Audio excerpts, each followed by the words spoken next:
সংসারে কাজের মাঝে কিভাবে যে সময় এত দ্রুত চলে যায় বুঝতেই পারি না। তবে যত বেশি কাজ হোক না কেন চেষ্টা করি সকালের মধ্যে কাজগুলো গুছিয়ে নেওয়ার জন্য। এই তো সকাল থেকে শুরু করে একেবারে সারা দিনের কাজগুলো আমি স্টেপ বাই স্টেপ কিভাবে গুছিয়ে করি সেটাই আজকে দেখতে পাবেন। আর খুব মজাদার একটা কাঁঠালের বিচির ভর্তা করা হয়েছে, সেই রেসিপিও শেয়ার করব।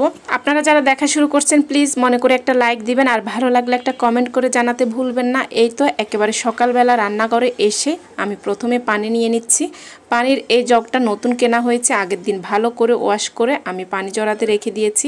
এখন পানি নিয়ে টেবিলে দিয়েছি, কারণ আমরা সবাই ঘুম থেকে উঠে এক গ্লাস করে পানি খেয়ে থাকি। আর যেহেতু জিদনি স্কুলে যাবে, একেবারে সকালে ওকে টিফিন রেডি করে দিব, তারপরে নাস্তা রেডি করে দিব।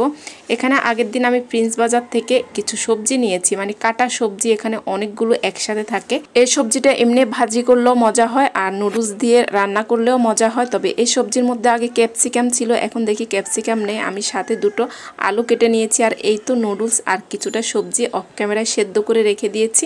এখানে ভাজিটা বসিয়ে দিয়েছি, একেবারে কম মশলা ভাজিটা করে নিচ্ছি।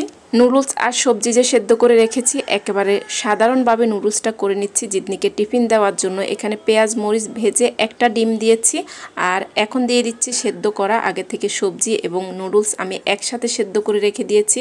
আসলে এই টাইমটা এত দ্রুত আমাকে কাজ করতে হয় যেটা বলার বাহিরে, খুব দ্রুত কাজগুলো করে নিচ্ছি। নুডলসটা হওয়ার পরে এখন রুটি সেঁকে নিচ্ছি, কারণ জিদনি সবজি ভাজি দিয়ে এই রুটিটা খেয়ে নেবে।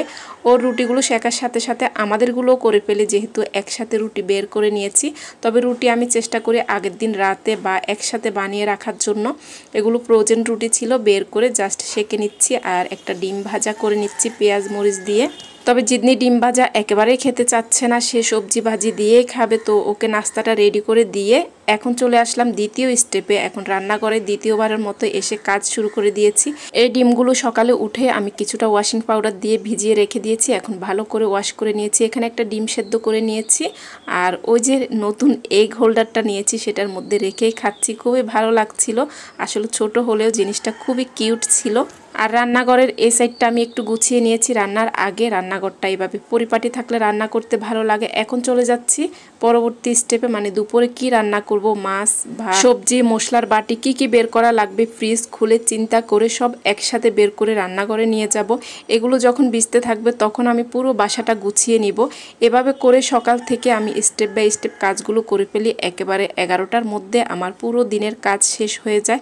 আর এই তো এখানে কাঁঠালের বিচি ভর্তা করব। কাঁঠালের বিচি নিয়েছি আর কাশ্মীরি মরিচ নিয়েছি, যে মরিচটা আমার কাছে মনে হয় মিষ্টি মরিচ, একেবারে ঝাল নেই। লইট্টা শুটকি দিয়ে ভর্তা করব, সেজন্য শুটকিটা ভালো করে টেলে ভিজিয়ে রাখবো। কাঁঠালের বিচিটাও টেলে নিচ্ছি। ভর্তার সব কিছু আমি রেডি করে নিচ্ছি, কারণ এগুলো ভিজিয়ে রেখে দিব।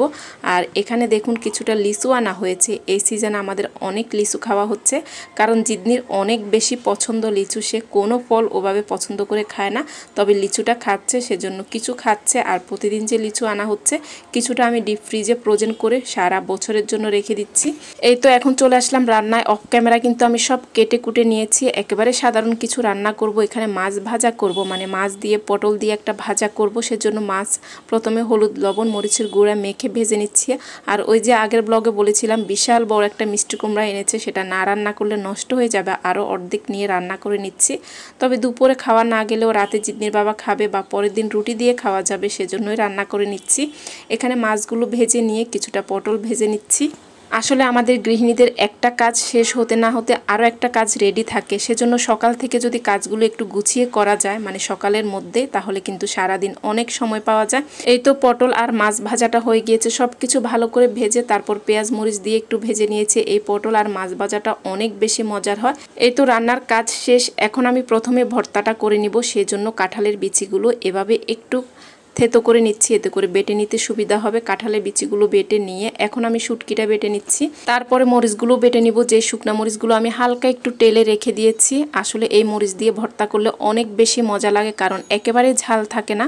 এখন আমি পেঁয়াজের সাথে একটু লবণ দিয়ে বেটে নিচ্ছি। সবসময় ভর্তা করার সময় পেঁয়াজগুলো আমি একটু ভেজে নিই, এতে করে ভর্তাটা গন্ধ হয়ে যায় না, একদিন দুই দিন রেখেও খাওয়া যায়। এই তো বাটা হয়ে গিয়েছে, এখন সব মেখে তুলে নিচ্ছি। দেখুন কত সুন্দর কালার এসেছে। আর যখনই এরকম লাল লাল ভর্তা করি একটু পাটায় মাখা ভাত খেতে আমার কাছে খুবই ভালো লাগে। গরম গরম ভাত আমি এভাবে পাটায় মেখে 1-2 লোকমা খেয়ে নিচ্ছি, জিদ্নিকেও 1 লোকমা খাইয়ে দিয়েছি। এরপরে গোসল নামাজ পড়ে দুপুরে খেতে চলে আসলাম। আর এই যে দেখুন মিষ্টি কুমড়া কেউ খাচ্ছে না, ভর্তা পটল আর মাছ ভাজা দিয়ে খাওয়া হয়ে যাচ্ছে আমাদের। যাই হোক, সকাল থেকে এভাবে আমি আমার সারাদিনের কাজগুলো পর্যায়ক্রমে গুছিয়ে করে থাকি। আর আজকে খাবার খেতে খেতে বিদায় নিব। সবাই ভালো থাকবেন, সুস্থ থাকবেন। আল্লাহ হাফেজ, আসসালামু আলাইকুম।